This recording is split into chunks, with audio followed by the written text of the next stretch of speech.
Hola a todos, soy Juanita María Ospina Perdomo, gerente de Compliance y Anticorrupción en Risk Consulting Global Group y les damos la bienvenida a otra edición de nuestro video podcast. El día de hoy me acompaña Carlos Andrés Pérez Gallego, oficial regional del Programa de Trata de Personas y Tráfico de Migrantes de las Naciones Unidas. Bienvenido, Carlos. Muchísimas gracias por la invitación. Gracias a ti por acompañarnos. Hoy vamos a hablar un poco de lo que es la trata de personas, el tráfico de migrantes y cómo además esto conecta con los temas de lavado de activos, las obligaciones que tenemos todos nosotros para no hacer parte del problema, más bien ser parte de la solución, pero también entendiendo toda la problemática que hay detrás de las dinámicas de tráfico y trata de personas. Entonces empecemos por explicar lo básico. ¿Qué es trata de personas? ¿Qué es tráfico de migrantes? Bien, muchísimas gracias nuevamente por la invitación y sin duda es un tema trascendental.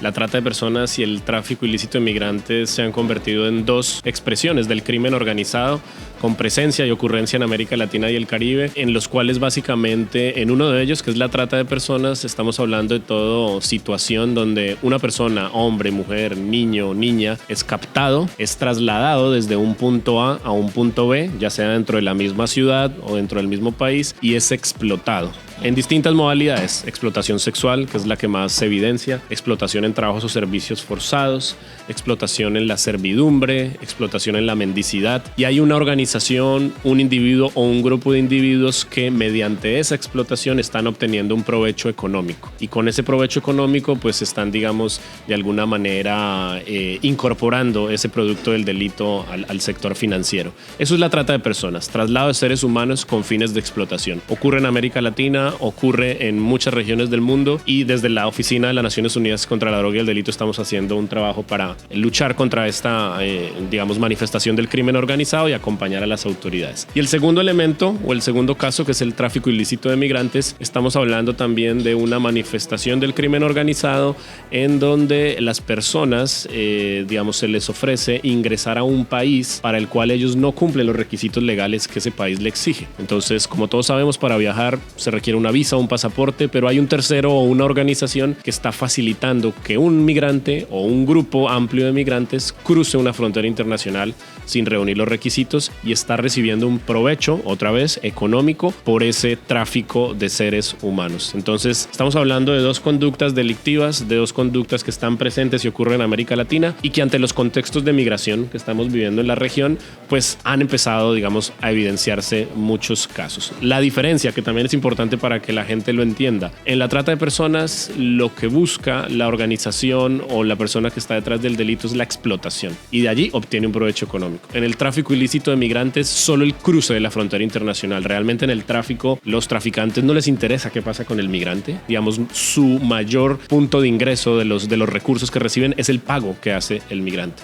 Eso en términos generales, creo que valía la pena profundizar un poquito. Claro que sí. De hecho, pues lo que conecta también con los temas de lavado de activos es que en la mayoría de los países se consideran que ambas conductas son delito fuente o precedente de blanqueo de capitales, lavado de activos, según cómo se denomine en cada país. Y creería que también de pronto vale la pena adicionar que en estos casos no es relevante el consentimiento de la víctima de la conducta, que creo que eso es algo que en ocasiones genera dudas, y es hasta dónde hay una responsabilidad por las conductas de tráfico o trata de personas de la persona traficada o tratada, precisamente porque a veces es la misma persona la que está contratando el servicio para que me lleven a un país violando las normas legales de ingreso, de permanencia. Entonces, en estos casos el consentimiento no es relevante, se sigue considerando una víctima. Exactamente, digamos que frente al delito de la trata de personas hay una premisa que es: nadie puede consentir su propia explotación. Entonces, por más que la persona acepte la oferta de irse al otro país, a la otra ciudad,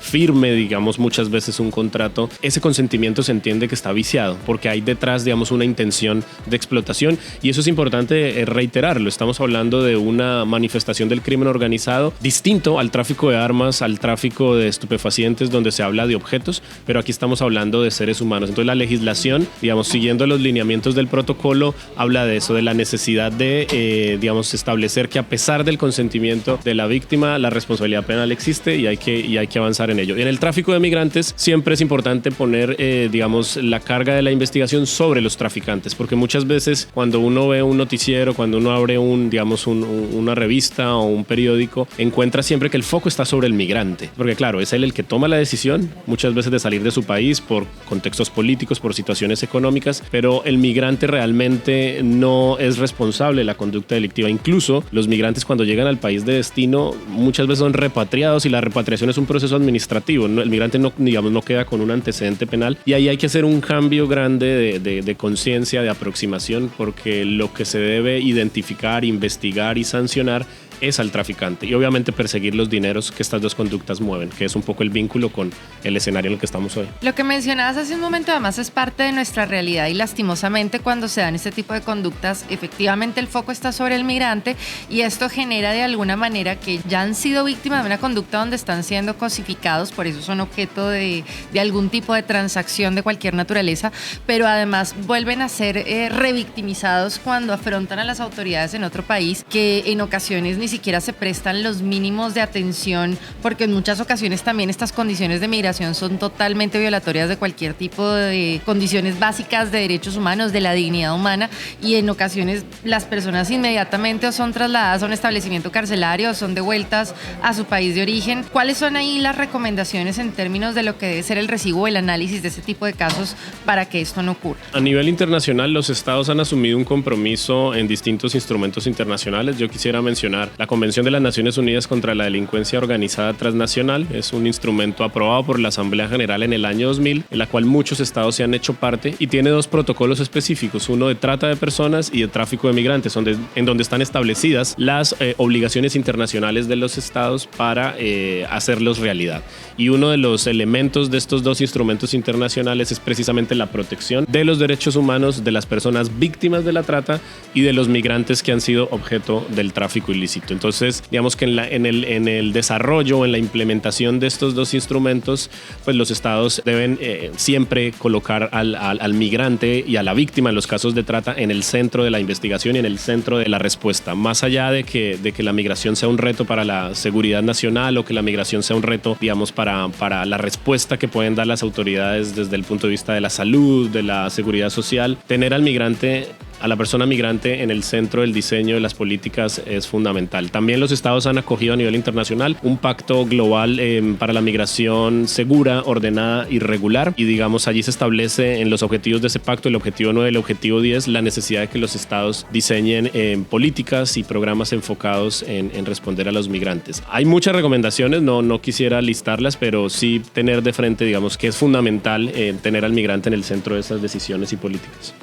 Ahora, desde el punto de vista, si ya empiezo a involucrar ya no a las autoridades públicas, sino a todo el ámbito de mercado, en últimas el migrante o incluso la persona, muy importante, y recuerden lo que nos decía Carlos, que en la trata no necesariamente tiene que haber una movilidad de un país a otro, puede ser en un mismo contexto geográfico, pero claramente la llevo de un punto A a un punto B, la saco de su entorno. En este contexto, ¿cómo se afronta el migrante o la persona que es objeto de trata en el ámbito de mercado? O sea, ¿cuáles son los principales retos, por ejemplo, para acceso al sector financiero, a bienes y servicios, y sobre todo si lo vemos desde la vía diligencia, donde de pronto por el mismo desconocimiento de estas conductas suelen ser automáticamente calificados como de alto riesgo, lo que a su vez se vuelve en un problema adicional de la problemática que ya trae la víctima de estas conductas para poder subsistir en un contexto en condiciones normales. Es claro que tanto en la trata de personas como en el tráfico de migrantes, en los dos escenarios hay un contexto de vulnerabilidad. El protocolo contra la trata de personas establece que uno de los elementos, digamos, en la configuración del delito es el abuso de una posición de vulnerabilidad. Y evidentemente los migrantes y las personas que son víctimas de la trata en contextos nacionales, en ciudades, en departamentos, provincias, uno de los retos que enfrentan es cómo acceder, digamos, a la oferta de los mercados locales. Por ejemplo, en algunas de las fronteras en las cuales trabajamos, una de las primeras preguntas de los migrantes es ¿dónde puedo retirar dinero? Porque precisamente en el trayecto migratorio, o cuando una persona en un caso de trata viaja de una ciudad A a una ciudad B, pues obviamente la necesidad de integrarse requiere también la necesidad de acceder a un recurso, y ahí creemos que es fundamental que desde el sector financiero se puedan, en coordinación obviamente con las autoridades y con la cooperación internacional, se puedan pensar en modelos de inclusión financiera que sean seguros para los migrantes, para las personas en situación de vulnerabilidad, que les permita de alguna manera reducir los riesgos, porque creo que eso es importante en este escenario, hablando de riesgos precisamente. Cuando la persona no puede acceder al mercado local, casi que está cediendo determinando su disponibilidad. Entonces, en muchos casos dice, ok, yo le doy el dinero, le puede decir el traficante o el tratante, pero usted debe hacer A, B o C. Y ahí es donde de alguna manera su voluntad se ve doblegada porque necesita el dinero para llegar al otro lado de la frontera, para comprar alimentos o cubrir, digamos, algunas noches de hospedaje. Y ahí es donde si pudiera diseñarse programas que fueran mucho más inclusivos para este tipo de población, seguramente se reducen los riesgos. Y obviamente tomando las medidas necesarias para que esto no sea también un escenario de lavado, de distintas actividades del crimen organizado. Que es bien importante porque también no se trata tampoco de no aplicar ningún tipo de control por el hecho de ser migrantes, sino que seamos conscientes del contexto y de la dinámica donde de pronto no podemos aplicar los procesos de debida diligencia como naturalmente los aplicamos. De hecho, en muchas ocasiones estas personas son retiradas de sus documentos de identificación, efectivamente no tienen ningún tipo de arraigo, entonces no tienen a quién acudir, son realmente personas que están totalmente abandonadas, y si además no hay ningún tipo de respaldo, de apoyo, ni por parte de las organizaciones ni por el sector privado, pues por el contrario va a volver hacia la dinámica de crimen organizado, e incluso hay casos de explotación con fines de mendicidad o con fines para cometer otro tipo de delitos donde ya, digamos, el problema se vuelve más grave. Sí, evidentemente, digamos que la creación de programas de inclusión financiera no significa la eliminación de los controles. Creo que ahí es una discusión abierta, es por eso también una propuesta sobre la mesa, cómo pensar en las condiciones particulares de las víctimas de la trata, de los migrantes objeto de tráfico, para generar también, digamos, un escenario en donde sin eliminar los controles ellos puedan acceder más fácilmente y reducir el riesgo de ser víctimas de la trata, y los sujetos obligados, digamos, reducir el riesgo también de escenarios de lavado y otras conductas relacionadas con este tema. Incluso también es importante que uno evalúe el contexto geográfico en el que se encuentra y cómo es el comportamiento migratorio, porque tampoco se trata de tener una carta abierta en general para migrantes, sino que uno también pueda aterrizarlo a exactamente qué tipo de migración es la que estamos teniendo, y a partir de ahí de pronto definir cuáles son los niveles de riesgos en función de la población y de qué manera podemos entrar a mitigar esos riesgos aterrizado a cada contexto geográfico específico. ¿Sí estaría en lo correcto? Sí, sin duda. Digamos, particularmente en tráfico de migrantes estamos haciendo referencia a poblaciones de distintos lugares. El tráfico tiene lugares de origen, de tránsito, de destino. Entonces todas las soluciones que se piensen, todas las alternativas que se propongan, pues también deben estar construidas desde ese enfoque. Es decir, cómo podemos, a través de los distintos actores del sector financiero, las unidades de inteligencia financiera, las fiscalías, establecer mecanismos de cooperación. Es verdad que, digamos, un país que recibe o que ve en sus fronteras un número alto de migrantes, pues tener toda la responsabilidad de solucionar o de reducir los riesgos, pues tampoco sería un escenario viable. Por eso la invitación de la Convención contra la Delincuencia Organizada, de los protocolos, de las Naciones Unidas en general, es a fortalecer la cooperación internacional. Entonces, un escenario donde tengamos migrantes cruzando una frontera implica un compromiso, una responsabilidad del país de origen del migrante, de países de tránsito y de los países de destino. Y creo que es un poco la invitación a establecer esos mecanismos de cooperación internacional. Otra pregunta, digamos, ya pensándolo, es cómo no ser parte de estas organizaciones de trata, de tráfico, ni ser utilizada por estas organizaciones. Normalmente para cualquiera de las dos conductas requieren de un medio de transporte, de un lugar de alojamiento, de unos servicios de alimentación. ¿Qué podemos de pronto recomendarle a todas estas empresas que hacen parte de esta cadena de bienes y servicios que a veces son requeridos por los grupos criminales que están dedicados a la trata y tráfico de personas? ¿Cómo poder detectar o cómo pueden mitigar este riesgo para no ser parte de la conducta que en últimas está generando esos recursos ilícitos? Yo creo que hay dos elementos, digamos, que pudiera proponer en este momento. Sin duda puede haber muchos más, pero uno es el acceso a la información para ellos y para las personas, digamos, que reciben o acceden a sus servicios. Es evidente que para una persona que maneja un hotel, para una persona que, digamos, tiene alguna venta de productos de canasta familiar en un punto fronterizo, pues entender qué es la trata de personas y el tráfico de migrantes no es algo de la vida cotidiana. Entonces, también es una invitación a las organizaciones y autoridades locales, cómo podemos, digamos, evidenciar y construir indicadores. Creo que esa es una de las salidas que pudiera ser interesante, cómo las personas que están en estos lugares o que de alguna manera están en esa esfera de influencia del delito tengan indicadores para poder alertar de posibles casos, y cuando se identifica un indicador o la ocurrencia de varios indicadores, pues conozcan la ruta de derivación de los casos. Eso es fundamental. Bueno, perfecto. Pues Carlos, muchísimas muchísimas gracias además por habernos acompañado el día de hoy. Los invitamos a que nos sigan para futuras publicaciones o ediciones de nuestro video podcast y realmente ha sido un placer tenerte con nosotros el día de hoy. Muchísimas gracias. Gracias a ustedes.